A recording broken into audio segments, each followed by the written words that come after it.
Pakinggan po natin ang pagrarant ng pulahang ito. I think DDS na lang siya ngayon. Patungkol kay House Speaker Martin Romualdez. Mabibigat po ang mga binitawan niyang salita. Ito na po. Romualdez, inaano ka ba? Ha, giunsa man ka? Sabi niya dyan, tatayo ako laban sa sinuman na mananakot sa atin para masunod lamang ang gusto nila. Titindig ako. Kakamping yan. Tayong lahat para sa kapakanan ng bayan. Jesus! Diyos ko, dilawan style. Nangaunsa man mo. Gagamitin nyo na naman ang taong bayan, di ba? Sinabi niya dyan, para sa kapakanan. Sus! Kapakanan, hindi nyo nga masagot saan nyo ginagamit ang pondo nyo. Di nyo nga sinasa publiko. Hindi nyo nga, di ba? Kumbaga takot nga kayong ipa-audit saan napupunta yung pondo nyo. Tapos para sa bayan, iba din no? Iba din. Hoy Romualdez, kung hindi lang talaga dahil kay President BBM, kung hindi lang talaga dahil kay VP Inday Sara, hindi ka namin kilala, uy. Kami, mga Bisaya, hindi ka namin kilala. Diba? Sino ka ba? Sampid ka lang naman. Pinapa-open book lang nga yung funds nyo saan napupunta. Diba? Nire-request nga lang ni former President Duterte kung saan napupunta ang pondo nyo. Kung ano-ano na ang mga pinagsasasabi nyo, may patindig, may patindig-tindig na kayo. Sabi pa niya dyan, tatayo ako laban sa sino man na mananakot. Sino bang nananakot sa'yo? Or takot ka na sa sarili mong multo? Ha? Sino ba nananakot sa'yo?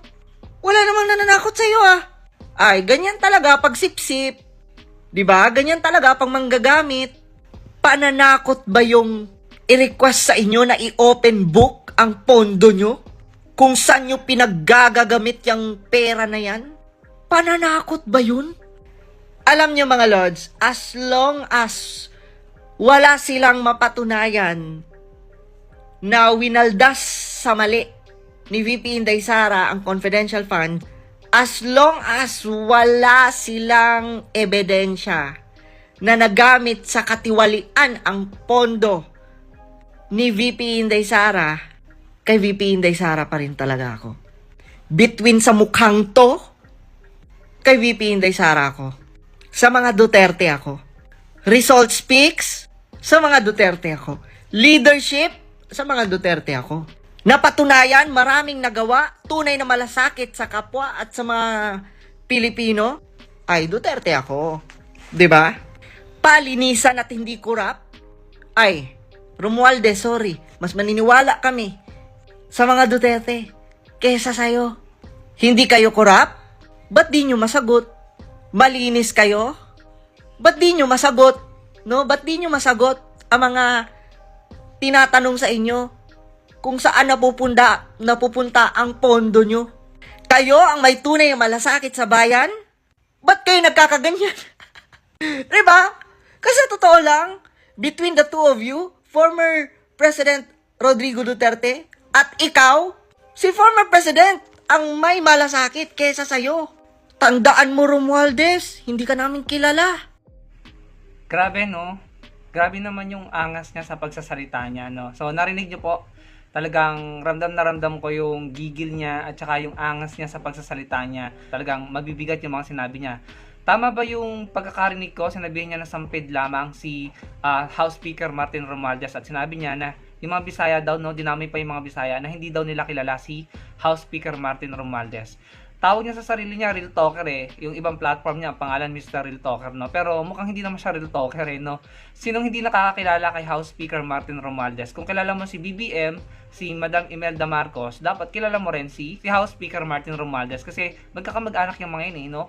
Pero ibigin na natin sa kanya no, pero mukhang hindi naman siya talaga real talker. Pero yun na nga, ang angas niya magsalita at mabibigat po yung sinabi niya kay House Speaker Martin Romualdez. Sabi pa niya, "Tong mukhang to." Yon, narinig ko yon, ano. So, ganyan po talaga kalala ngayon ang mga DDS, no? Tila sila na po yung, para sa akin, in my opinion, sila yung gumugulo sa diskarte ng kasalukuyang gobyerno o ng administrasyon ngayon, ano. Kaya, ayan, hindi siguro makapag-concentrate, no, ang kasalukuyang gobyerno dahil sa mga kuda ng mga ito. Yun naman po ay personal opinion ko lamang, no? Pwedeng mali ako or pwede naman kayong kumontra. Itong mga vloggers na ito, mga content creators na ito na nananawagan, no? Sila yung nangunguna pa. Talagang binabalandra nila, iniyayabang nila yung pagkakaisa ko, no? Sila ngayon ang watak-watak, no? Sila ngayon ang nagiging reason kung bakit nagkakaroon ng, in my opinion, animosity at pagkakawatak-watak amongst Filipinos, no? Ang angas niya, ang dami niyang sinabi na mabibigat, no? Patungkol kay House Speaker Martin Romualdez.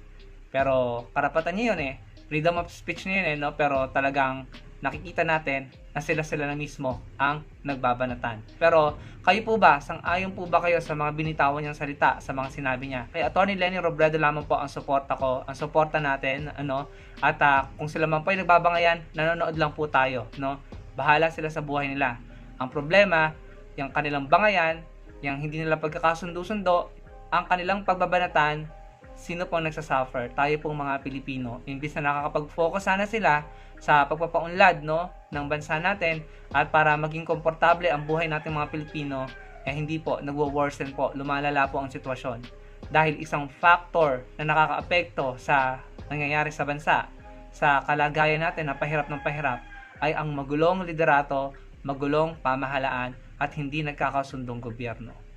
Kaya sayang talaga, no, kung meron talaga tayong mga pinuno na sincere talagang maglingkod sa bansa, magserbisyo, yung mga pinuno na may pagpapahalaga sa transparency and good governance, siguro hindi ganito ang nangyayari sa bansa natin. Ano pong masasabi nyo sa ibinahagi ko sa inyo, sa mga sinabi niya? Ilagay nyo lang sa comment section below. Huwag nyo kalimutang i-like ang video and I'll see you again on my next video. Salamat po.